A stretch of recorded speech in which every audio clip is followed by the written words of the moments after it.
पुल वाला एकरा के ढाला बना दलस। जी। ओकरा बाद एजा कोई सुनवाई नहीं है। गलत बोल रहे हैं तो इतना दूर में कोई भी आदमी आकर के कहे कि ये अनिल यादव हमारा नाम है, लालवी घर है, कि गलत बोला है। ये राजा जी यहाँ पे कब कब आते हैं, जैसे लोगों को अगर? लेकिन 2 बार तो श्योर है। दोनों नवरात्र के सप्तमी के दिन पहले यहाँ वो लोग आते हैं, उसके बाद ही थावे जाते हैं। तो हेलो दोस्तों, नमस्कार। और जैसा कि आप लोग देख रहे हैं कि अभी हम लोग पहुंचे हैं प्राचीन मंदिर हथुआ राज के अंतर्गत घोड़ा घाट मंदिर के पास। और ये मंदिर, जैसा कि आप लोगों ने पिछले वीडियो में देखा था कि हमने आप लोगों को थावे मंदिर का, थावे माता जी का दर्शन कराया था। तो जो माता जी कामाख्या से होते हुए चली थी, वो थावे मंदिर पहुंचने से पहले घोड़ा घाट से होते हुए वहां पे पहुंची थी। और यहाँ पे पहुंचने के बाद उन्होंने राजा को एक बार चेतावनी भी दी थी कि अगर आप नहीं हमको बुलाने से मना कर दीजिएगा तो अभी भी आपकी जो हस्ती है, जो राजा का जो दरबार है, जो महल है, जो राजपाट है, वो बच जाएगा। लेकिन फिर भी राजा नहीं माने, जिद करने लगे। तो फिर यहीं से होके वो वहां से थावे पहुंची। और यहाँ पे घोड़ा घाट मंदिर इसका नाम इसलिए पड़ा क्योंकि जो माँ थी थावे, वो घोड़ा घाट, घोड़ा पे सवार होते हुए यहाँ पे आई थी, इसलिए इसका नाम पड़ा घोड़ा घाट मंदिर। और यह मंदिर जो है लगभग गोपालगंज से 13 या 14 किलोमीटर दूर है, जो घोड़ा घाट गांव के अंतर्गत आता है और परसौनी पंचायत के अंतर्गत यह मंदिर आता है। जैसे कि यहाँ पे देख रहे हैं आप, ये घोड़ा घाट मंदिर का यज्ञशाला है। घोड़ा घाट एक तीर्थ स्थल है, एक धाम है, जहाँ पे माँ ने अपने चरण को रखा था और यहीं से होते हुए थामे पहुँची थी। उतना साधन नहीं मिल पाता है, आने जाने की व्यवस्थाएं नहीं है जिससे लोग यहाँ पे पहुँच सके। ना ऑटो की व्यवस्था, ना ट्रेन की सुविधा, इसलिए यहाँ पे बहुत ही कम लोग आ पाते हैं। यहाँ पे चलते हैं अंदर और पुजारी से बात करते हैं और बाकी माँ का दर्शन भी आप लोगों को कराते हैं। जब भी आप घोड़ा घाट मंदिर आइए तो ये देखिए, यहाँ से आप प्रसाद ले सकते हैं। बहुत सारे यहाँ पे दुकानें हैं जहाँ से आप जिस प्रकार का भी प्रसाद चाहिए आपको यहाँ से आपको मिल जाएगा, है ना। प्रसाद लेने के बाद आप सीधे मंदिर का गेट द्वार, जो घोड़ा घाट मंदिर है, जो हथुआ राज के अंतर्गत आता है, हथुआ राज मंदिर। और यहाँ की जो भी व्यवस्था है वो हथुआ के राजा ही देख रेख करते हैं अपनी अंतर्गत, और इस व्यवस्थाओं को सुधारते हैं, है ना। और हथुआ के राजा जो है वो हर साल यहाँ पे सप्तमी के दिन यहाँ पे आके और हवन कराते हैं। हवन करा के पूजा अर्चना करते हैं और उसके बाद फिर वो अपने राजमहल में चल जाते हैं। फिर उसके अगले दिन वो थावे मंदिर पहुंचते हैं हवन कराने के लिए। तो चलिए अंदर चलते हैं, माता जी से दर्शन कराते हैं आप सबको, और पुजारी जी से यहाँ के बारे में और कुछ जानकारियां प्राप्त करते हैं और वो जानकारी आप लोग तक पहुंचाते हैं। ओम आदित्य वसुरुद्रा विश्वे देवास पैतृका तिलकन्ते प्रयच्छन्तु। ओम विद्युद्दाम समुप्रभां भगवती स्कंधस्थितां भीषणां कन्या विक्रबालकीर्विलसद्धस्तां हस्तैश्चक्रगदाशिखेटविशिखां शापं गुणं सर्जनीं बिभ्राणामल्लात्मकां शशिधरां दुर्गां त्रिनेत्रां भजे। ध्यानार्थे पुष्पाणि समर्पयामि। वहाँ फूल चढ़ा दें। जय हो। थोड़ा ओम धूर्षि धुर्वधुर्वंदम धुर्वतम जोष्मान धुर्वतम धुर्वयम्बयम धुर्वा महादेवानाम शिवनितमगुं सचतमं प्रवृतमं जुष्टतमं देवहूतमं धूपम् आघ्रापयामि। श्री दुर्गा देव्यै नमः। वनस्पतिरसोद्भूतो गन्धाढ्यो गन्धोत्तमाग्रेय सर्वदेवानां धूपोऽयं प्रतिगृह्यताम्। उसमें लगा दे। ओम नाभ्यायासीदन्तरिक्षगुं शीर्ष्णोर्द्युः समवर्तदाभ्यां भूमिर्ददा श्रोत्रास्तथा लोकान् कल्पयन् नैवेद्यं निवेदयामि। नैवेद्यान्ते आचमनीयं जलम्। ओम प्राणाय स्वाहा, व्यानाय स्वाहा, समानाय स्वाहा, उदानाय स्वाहा। मध्ये मध्ये पानीयमुद्रापोषणं समर्पयामि। श्री दुर्गा देवी नमः। ओम नमः सर्वहितार्थाय जगदाधार हेतवे साष्टांगोय प्रणामस्तु प्रयत्नेन मया कृतः। श्री दुर्गा देवी नमः। यज्ञेन यज्ञमय जन्तति। ओम मंत्रार्था सफला सन्तु पूर्णा सन्तु मनोरथा शत्रूणां बुद्धिनाशोऽस्तु परिवाराणाम् उदयस्तव। मनुष्यो मत प्रसादेन भविष्यति न संशयः। जय हो माँ, इन लोगों की मनोकामना पूरा करें। यहाँ आने पर सब भक्तों को शांति मिलती है, माँ का आशीर्वाद प्राप्त होता है, फिर से लोग आते हैं। तो जैसा कि आप लोग देख रहे हैं, अभी हम लोग घोड़ा घाट मंदिर के श्री आदरणीय पुजारी जी के सामने खड़े हैं। तो पुजारी जी, सबसे पहले आपको नमस्कार, है ना। और यहाँ के घोड़ा घाट के बारे में थोड़ा आप बताइए, और आपका जो नाम क्या है, शुभ नाम, वो बताइए थोड़ा सा। मेरा नाम वीरेंद्र पाठक, घोड़ा घाट दुर्गा मंदिर पुजारी, मुख्य पुजारी। यहाँ दुर्गा जी के आने का कारण ये है कि थावे में रहसु भगत का जन्म हुआ, और रहसु भगत इतना प्रचलित हो गए कि राजा के यहाँ लोग इनके बारे में लगे कहने कि रहसु ऐसे कर रहे हैं, ऐसे कर रहे हैं। तो उस समय अकाल पड़ा हुआ था। उस समय ये क्या करते थे कि झूर मूझ काटते थे और बाघ से दौरी करते थे, उससे चावल निकलता था और गरीबों में बांटते थे। तो कोई जाकर कह दिया, कोई पंडित जी थे, वो जाकर कह दिए कि आप राजा हैं और वो इस समय का बहुत उनका नाम हो रहा है, इतना इतना वो अपना बांट रहे हैं गरीबों में। तो राजा रहसु भगत को बुलाए, रहसु भगत गए तो कहे कि कैसे होता है। तो वो कहे कि सब ये माँ की कृपा है। तो कहे कि तब माँ को मुझे दिखाओ।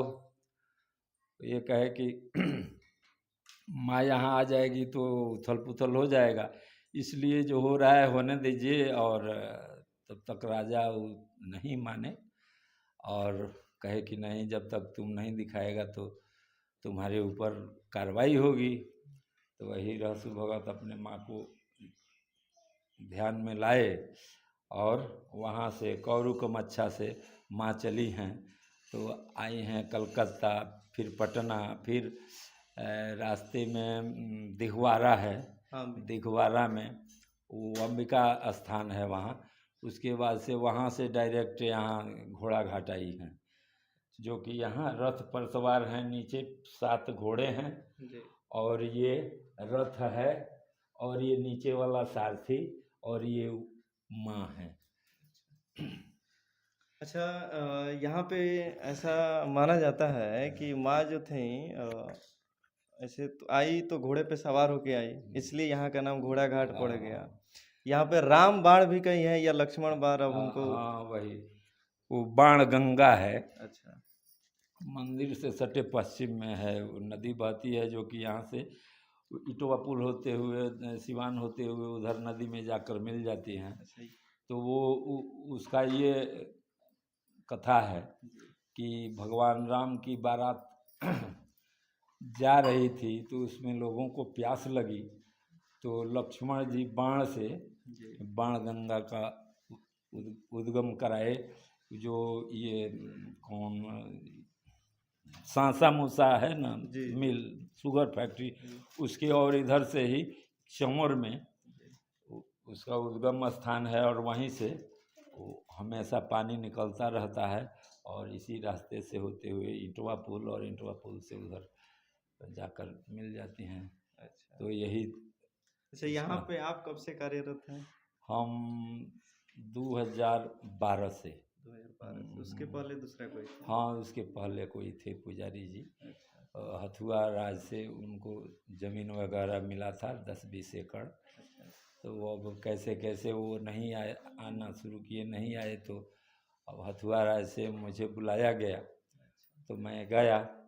और उस समय से अच्छा, ऐसा कहा है राजा जी यहाँ पे कब कब आते हैं, जैसे लोगों को अगर। तो श्योर 2 बार आते हैं साल में, और ऐसे कभी आ जाते हैं लोग बीच बीच में भी, लेकिन 2 बार तो श्योर है।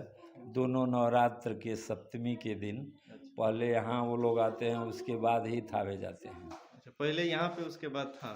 अच्छा, यहाँ पे मेला कब कब लगता है? बहुत बड़ी सुना है कि बहुत बड़ा मेला लगता है। 1 दिन का ही मेला लगता है, और वो भी बहुत बड़ा मेला लगता है। तो केवल नवमी के दिन। नवमी के दिन। हाँ, रामनवमी के हाँ, दिन। रामनवमी के दिन चलिए, इतनी जानकारियों के लिए आपको बहुत बहुत धन्यवाद। तो आप लोगों का शुभ नाम आप बताइए अपना। मेरा नाम प्रिंस कुमार मिश्रा है। अच्छा, और ये हमारे कैमरामैन आयुष मिश्रा और वो विशाल मिश्रा। अच्छा अच्छा तो हम सब लोग थावे मंदिर इसके पहले गए थे, और उसके बाद हम लोग सोचे कि यहाँ भी माता जी का दर्शन कर लिया जाए, है ना, तो इसलिए यहाँ पे हम लोग आए। ठीक है, माँ का आशीर्वाद आप लोगों के ऊपर हमेशा बना रहे, पूरा परिवार खुशहाल रहे। बहुत बहुत बस यही धन्यवाद। माँ से कामना है। ठीक। इस शंकर जी के मंदिर की कथा है कि यहाँ ये स्वयंभू हैं, अपने से उत्पन्न हुए हैं। तो यहाँ के लोग यज्ञ आदि कराए कोई तो अच्छा, इसमें जैसे कि वो राज दरबार से उसमें 10-15 लाख की मूर्तियाँ उसमें बैठाई गई हैं, इसलिए कि ये सब खदड़ गया था, टूट गया था ना। उसमें शीशा से मोड़ दिया गया है कि उसमें लोग अपना वो नहीं करेंगे। तो वही उसमें बाघ है, कार्तिक, हाँ, कार्तिकीय जी हैं, गणेश जी हैं, शंकर जी हैं, पार्वती जी हैं, और इधर बसहा बैल हैं। तो ये राज बोल रहे हैं 10-15 लाख। अरे वो यहाँ थोड़े वो मूर्ति में, जयपुर से आई है वो मूर्तियाँ। बहुत कीमती मूर्तियाँ हैं। शंकर जी का जो लिंग है वो लोग कहते हैं कि ऐसे ही उत्पन्न हुए थे, हम भी। तो नंदी जी हैं। हाँ, नंदी जी, वही राज, शंकर की सवारी। हाँ, वही राज परिवार के द्वारा ये सब स्थापित हुआ। ये सारा जो ये सब जंगल था, हाँ, सब जंगल था। तो ये जंगल था, तो अब धीरे धीरे तो ये सारा मनरेगा मंदिर के वगैरह अंतर्गत ही आता है। हाँ, ये सब है। यहाँ से लोग कहते हैं कि बहुत जमीन है राज परिवार का। हम लोगों का धर्म कहता है कि वसुधैव कुटुम्बकम, ये पूरा धरती है ना, वो उसमें जितने लोग हैं एक परिवार के हैं, है ना। तो वही मोदी जी भी कहते हैं, हम लोगों के जो प्रधानमंत्री जी हैं। तो कहने का मतलब है जो धर्म के साथ चलेगा आगे, उसकी तो कभी भी जय है, विजय है, ये समझिए। धर्म से विचलित होने का मतलब, हाँ, देखिए, धर्म अपना अस्तित्व खो देना। उतना मतलब राज्य करता था दुर्योधन, 5 गांव नहीं दिया और सब लोग मारे गए, और फिर से ये धर्म की जीत हुई। तो धर्म के जीत के लिए भगवान यहाँ आए हैं, भगवान का प्राकट्य हुआ है, धर्म की स्थापना करके फिर वो चले गए। जब जब धर्म की हानि होती है तो भगवान का अवतार होता है। आप देख रहे हैं सड़क है, ये कहाँ का सड़क है, तो घोड़ा घाट मंदिर के बगल से जो सड़क निकला है। अब सड़क की स्थिति आप देखिए, सड़क कितना जर्जर है ना। और यहाँ पे देखिए, ये मिट्टी को देखिए आप, कितना मिट्टी उड़ रहा है। अगर एक बार आंधी तूफान जो भी आए, सारा यहाँ का मिट्टी मंदिर के प्रांगण में जाएगा। तो अगर ये वीडियो माननीय विधायक जी देख रहे हैं, अमरेंद्र पांडे जी, तो आप थोड़ा सा यहाँ के सड़क के विकास में सहयोग करें और इस सड़क का विकास करें। सड़क के विकास होने से मंदिर का भी विकास होगा, है ना, क्योंकि यहाँ पे आवागमन की जो सुविधा है वो बढ़ जाएगी। और जो लोग नहीं आ पाते हैं ऑटो के चलते, टेम्पू के चलते, बस के चलते, है ना, पैदल साइकिल लेके चढ़े के पड़ता है। अगर सही रोड रही जी, बोलिए, पुल सही ना, जी, पैदल लेके चल रहे हैं। रोड की व्यवस्था बहुत बेकार है, उस साइड भी इस साइड जी। हाँ, कम से कम रोड से ही आदमी कहीं जाएगा। ये जो है, ये विधायकी फंड के अंतर्गत बनता है कि मुखिया फंड के अंतर्गत? वो कौन फंड से बनेला हम नहीं जाने, इतना फंड जानता नहीं कि पुल बनल तो पुल वाला एक के ढाला बना दलस, ओकरा बाद ये कोई सुनवाई नहीं है। गलत बोल रहे हैं तो इतना दूर में कोई भी आदमी आकर के कहे कि ये अनिल यादव हमारा नाम है, लालवी घर है, कि गलत बोला है। ये पुल के चलते ढाला बन गया है, पुल वाला इसको ढाल करके दे के चला गया। इसके बाद कोई फंड कौन बना रहा है, क्या कर रहा है, हम नहीं जानते। गलत नहीं है। रोड यहाँ पे देखना चाहिए कि रोड जितना मिट्टी अगर उड़े तो सारा मंदिर के अंदर जाएगा और इतना परेशानी हो रही है आप सबको आने जाने में। ये पीच हो जाएगा, इसको पत्थर उत्थर बीच के पीच हो जाएगा तो मिट्टी जाने का मतलब ही नहीं रहेगा। कौन विधायक बनाया है, कौन विधायक बनाया है? हम ही लोग ना बनाए हैं। वही तो कह रहे हैं, कौन विधायक बनाया? कुछ कोई नहीं बनाया। ये पुल वाला अपना ढाल दे करके गया, उसके बाद यहाँ कोई नहीं कुछ डाला। ये पुल नहीं था तो रोड ठीक था। पुल नहीं था तो रोड कहाँ से, नदिये में जाके खत्म हो जाता था। अच्छा नदी। रोडवा तो यही था बराबर समतल जमीन, अच्छा ये ऊंचा नहीं था। नहीं था, समतल जमीन का रोड जो भी था। जी। ये देख रहे हैं मंदिर का प्रांगण दिखाइए, देखिए यहाँ पे मंदिर का प्रांगण है, ये यहीं से ज्यादा दूर नहीं है। अगर एक बार भी आंधी तूफान आए तो सारा मिट्टी उड़ के और मंदिर के प्रांगण में जाएगा, है ना। तो इसको ध्यान में रखते हुए अगर ये हमारी बात विधायक जी सुन रहे हैं तो जरूर यहाँ के मंदिर के पास का जो रोड है इस रोड का विकास करें।